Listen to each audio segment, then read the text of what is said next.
Priatelia, 7. diel Digital Hot Shots v tomto roku, novinky z digitálu, z digitálneho sveta, každý pondelok o 9 ráno, poďme rovno na to. Prvá novinka sa týka Instagramu a Instagram testuje donation sticker v rámci storiesiek. To znamená, že budete tam vedieť vytvoriť ako keby, tak jak máte teraz anketu alebo ten cutdown, tak tam budete vedieť vytvoriť ako keby že nejaký donation. A povráva sa, že Instagram sa chce takto dostať ku kreditným kartám používateľov, aby ich vedel potom použiť v rámci Instagram shoppingu. Čo je od nich taký akože smart krok, že ako to tak nevinne získať. Druhá novinka sa týka Android telefónov a je to v podstate veľmi jednoduchá novinka a to je tá, že Google ide testovať, že bude automaticky updateovať tie predinštalované apky v rámci Androidov, čo je podľa mňa super krok. Ďalšia novinka sa týka Instagramu, ktorý povoluje videá, ktoré budú dlhé maximálne 120 sekúnd. Doteraz to bolo maximálne 60 sekúnd. Ďalšia novinka sa týka Google Asistenta a Google testuje reklamy v Google Asistentovi. To znamená, že keď si niečo cez tú apku Google Assistant si vyhľadávate alebo ju používate, tak teraz sa vám tam budú môcť zobrazovať aj reklamy. Vyzerá to ako klasická textová searchová reklama a časom podľa mňa to budú aj nejaké hlasové reklamy a podobné záležitosti, čiže podľa mňa to akože dosť zaujímavá vec. Inak všetky tieto novinky sú dole nalinkované v popise a kedykoľvek si to môžete rozkliknúť a prečítať si úplný detail o tej novinke a to vždy tak iba z rýchlika zhrniem, jak sa povie. Google Search Console prináša viaceré novinky alebo viaceré featureky, ktoré budú dostupné priamo v Google Search Console. Zase nejaké updatenuté page speed insighty a AMP report a podobne. Takže všetky tie featureky sú dole nalinkované v popise a pozrite si to, keď pracujete s Google Search Console.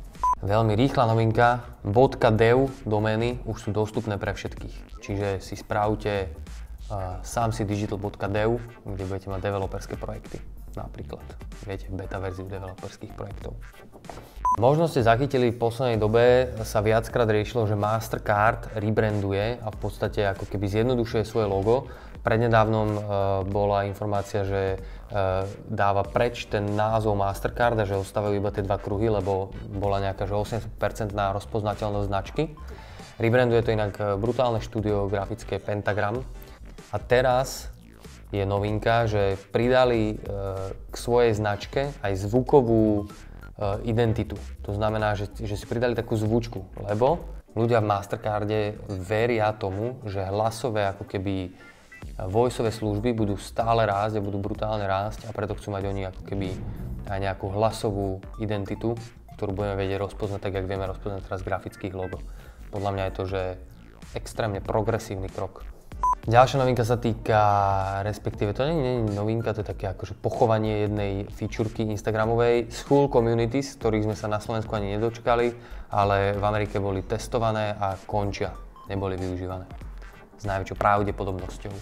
Ďalšia novinka sa týka novej sociálnej siete TikTok, ktorá testuje nové natívne videoreklamy a zároveň testuje aj nejaký že brand takeover, hashtagové challenge, ktoré budú pravdepodobne nejak platené a brandové a 2D lens filtre pre fotky. To znamená, že si tam budete vedieť vytvárať ako keby nejaké filtre, asi niečo podobné ako na Instagrame viete robiť cez filtre, ktoré sú tam.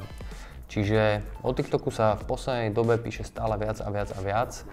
Ja to priebežne tak testujem a niekedy tam dám videjko, má že 300 pozretí, niekedy tam dám videjko ako včera a cez noc malo 8000 pozretí, takže je to také, že sranda, no.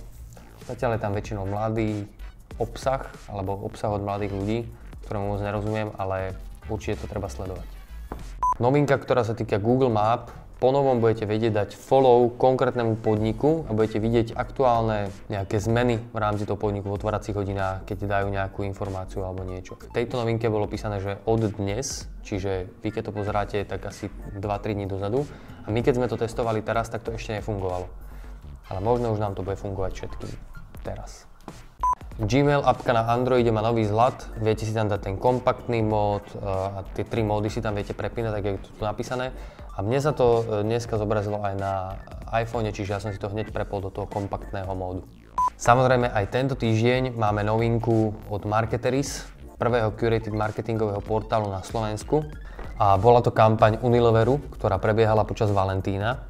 A išlo o to, že boli 2 roboty, ktoré boli naprogramované, ktoré medzi sebou normálne začali komunikáciu a na konci dňa si tie roboty vyznávali lásku medzi sebou. Ten hlavný message bol, že keď sa roboty môžu do seba zalúbiť, či to stále dokážeme aj my ľudia. Krásna kampaň, dole nalinkovaná v popise, pozrite si ju. Ďalšia novinka sa týka Google Ads. Updateujú sa Universal App Campaigns, ale iba tak, že sa odtiaľ vyhadzuje to Universal, čiže už to budú iba App Campaigns, ale inak všetko ostáva tak, ako bolo.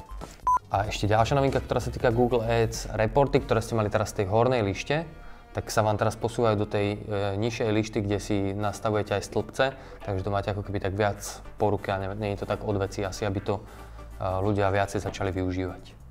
No a posledná novinka je veľmi zaujímavá, hlavne keď robíte v automotive segmente, a to je, že Google zverejnil taký UX playbook, že ako by mal vyzerať hlavná stránka, navigation, ako by malo byť urobené, ako by ste mali robiť proste nejaký pricing, ako by mali byť zobrazené tie ceny, aké by mali byť formuláre a proste takýto UX playbook dali von a vy sa viete inšpirovať, keď robíte v tomto segmente.